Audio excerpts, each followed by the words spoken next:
c'est au-delà de ce que je pensais. J'ai trouvé vraiment un peuple très accueillant et très humble.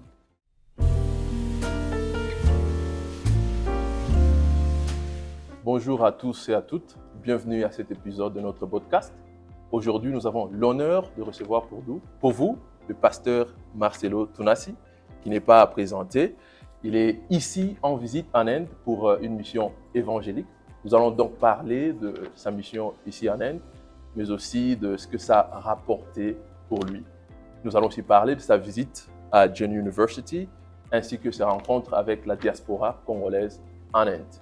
Pasteur, merci beaucoup d'avoir accepté notre invitation. Merci de m'avoir invité. Alors, c'est votre première visite en Inde. Quelles sont vos impressions? Qu'est-ce qui vous a motivé de venir ici en Inde? Il fallait que je vienne un peu plus tôt, mais on avait eu des petits problèmes. Mais là, c'est ma première visite en Inde. Ce qui m'a motivé, c'est l'invitation. J'ai été invité pour apporter la parole de Dieu. Et j'ai prié le Seigneur. Il m'a convaincu que c'était sa volonté. Je suis arrivé pour accomplir la mission que Dieu m'a donnée, de prêcher la parole de Jésus-Christ jusqu'aux extrémités de la terre. Et je n'avais jamais été vraiment en Asie. Et je trouvais que c'était comme si ma mission n'était pas totalement accomplie à ce grand continent. Je ne l'avais jamais visité. J'ai béni Dieu que ce soit accompli. C'était pour obéir à la volonté de Dieu. Merci beaucoup, pasteur. Comme vous venez de le dire, vous êtes venu pour une mission évangélique. Quel message avez-vous apporté à cette croisade? Lorsque je suis arrivé, je cherchais un message à donner, vraiment jusque avant que je ne commence dans des séminaires de prédication. Je ne trouvais pas le message vraiment, parce que quand tu reçois un message de Dieu, il remplit ton esprit. Alors il n'y avait pas encore un message qui remplissait mon esprit jusqu'à ce que le Seigneur me parlera et me dira d'annoncer qu'il y a un grand réveil qui arrive en Inde. Et c'est ce que j'ai apporté comme message prophétique, que l'Inde devait se préparer à un puissant réveil qui sera accompagné de conversion, de délivrance, des signes, des prodiges, des miracles, des méga-churches. Et je bénis Dieu parce qu'en visitant même les églises, j'ai vu que cette pluie a déjà commencé. Quand vous êtes arrivé, avant même de venir, vous aviez sûrement des attentes par rapport à ce que vous alliez trouver en Inde. Est-ce que vos attentes sont rencontrées? C'est au-delà de ce que je pensais. C'est au-delà de ce que je pensais. J'ai trouvé vraiment un peuple très accueillant et très humble. Ce sont les deux choses qui m'ont marqué dans ce pays, trois même. Un peuple très humble, très serviable et bosseur. Vraiment ça, je suis émerveillé par ces trois qualités que j'ai vues. Presque dans tout ça, c'est pas qu'il y a un seul mot, presque tous sont humbles, accueillants, serviables et bosseurs. Donc ça, c'est sur le plan de peuples indiens. Qu'en est-il de l'environnement en Inde? L'église en Inde, l'environnement, les infrastructures et tout ce que vous avez vu? Quand j'ai vu les infrastructures, l'environnement, ça m'a fait penser à la RDC. Et j'ai vu ce que la RDC peut devenir. Parce que sur le plan démographique, ils sont aussi nombreux que nous, plus nombreux que nous. Mais la concentration que j'ai vue ici et par rapport à Kinshasa, c'est presque pareil. Et j'ai vu que si nous faisons un grand effort d'organisation, nous nous impliquons davantage, nous pouvons ressembler à ce pays qui n'est pas très très loin de nous.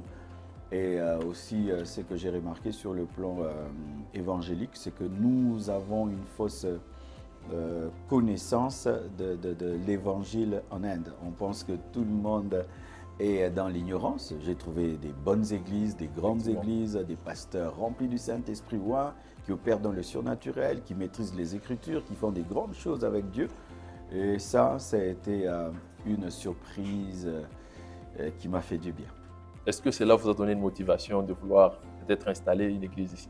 Nous allons prier, si le Seigneur le veut, nous pourrons ouvrir une extension ici ou dans une autre ville, parce que le besoin est grand, il y a une grande ignorance de Dieu, il y a beaucoup d'âmes qui sont perdues, beaucoup de personnes qui recherchent Jésus, mais qui le recherchent mal, parce que ce qu'ils sont en train de faire, en soi c'est un désir de Dieu, mais qui est mal dirigé. Merci beaucoup, pasteur. Vous avez aussi visité Gen University, qui est une université privée ici en Inde, reconnue mondialement. Quelles sont vos impressions après la visite de l'université par rapport à sa vision, par rapport à la manière dont ils sont en train de dispenser le cours? Quelles sont vos impressions? D'abord, ce qui m'a touché, c'est ce qu'on m'a dit, qu'ici, l'éducation n'est pas un business, Donc j'ai vu qu'il parle tout le temps de gratuité, gratuité, une grande université, mais les frais scolaires, académiques sont très très bas, ils donnent des bourses. Vraiment une grande générosité dans l'éducation, le souci que tout le monde apprenne, ils mettent beaucoup de choses en ligne gratuitement, gratuitement. C'est vraiment exceptionnel. Et aussi la manière dont ils prennent tout au sérieux. Dans l'ascenseur, il y a quelqu'un qui est là pour vous. Effectivement. J'ai visité la bibliothèque, il faut voir comment ça s'est fait avec passion, minutieux. Vraiment, j'ai vu de la passion dans l'éducation, de la passion dans la connaissance, de la passion dans la transmission de la connaissance. Le fardeau aussi de s'ouvrir au monde, d'apprendre des autres, de se connecter aux autres. Vraiment, chapeau. Et lorsqu'on parle de l'université, bien évidemment, on parle de l'éducation. Quel rôle pensez-vous que l'éducation joue pour le développement d'une nation?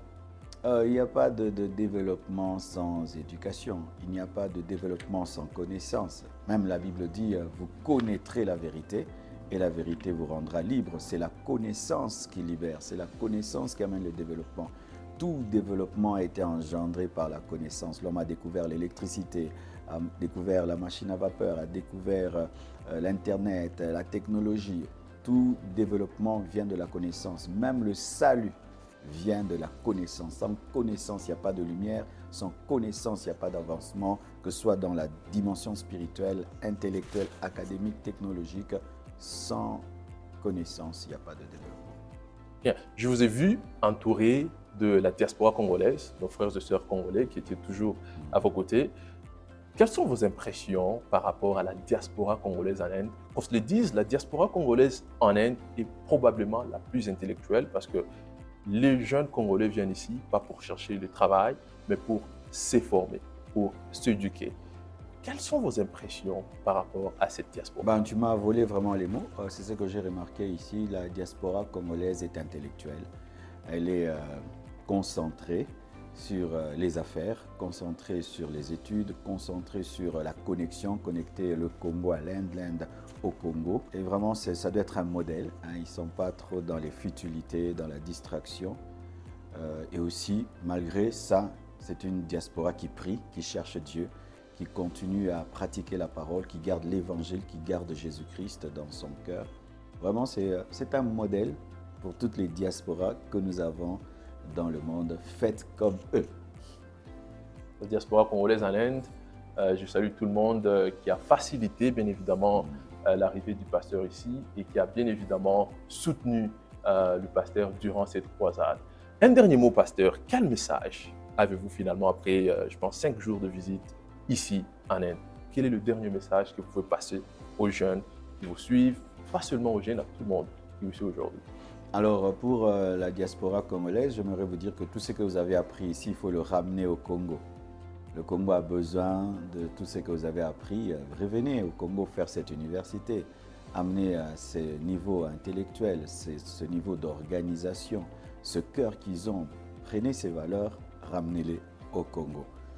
Et ce que j'aimerais dire aussi au peuple indien, je bénis Dieu pour l'intelligence que Dieu vous a donnée, je bénis Dieu pour la connaissance que Dieu vous a donnée, mais je prie que Dieu vous ouvre les yeux sur l'évangile de Christ, vous ouvre les yeux sur l'amour de Jésus-Christ pour vous, vous sauve et vous accorde au-delà de l'intellect une dimension spirituelle dans la vérité de l'évangile. Et que Dieu bénisse le gouvernement indien. Je vois vraiment un gouvernement qui aime son peuple, qui travaille vraiment à éduquer son peuple et à lui offrir des études merveilleuses, extraordinaires. Partout où je passe, je vois des écoles, des universités, des écoles, des universités. Et les écoles et les universités sont construites comme des hôtels. Ça, j'ai vu vraiment qu'il y a de la passion pour les études. Merci beaucoup, pasteur, pour avoir répondu à notre invitation. Nous espérons que les relations entre l'Inde et la RDC, mais aussi l'Afrique en général, vont encore de plus en plus se renforcer et avoir une coopération gagnant-gagnant pour les deux nations. Merci, pasteur. Gloire à Dieu. Merci.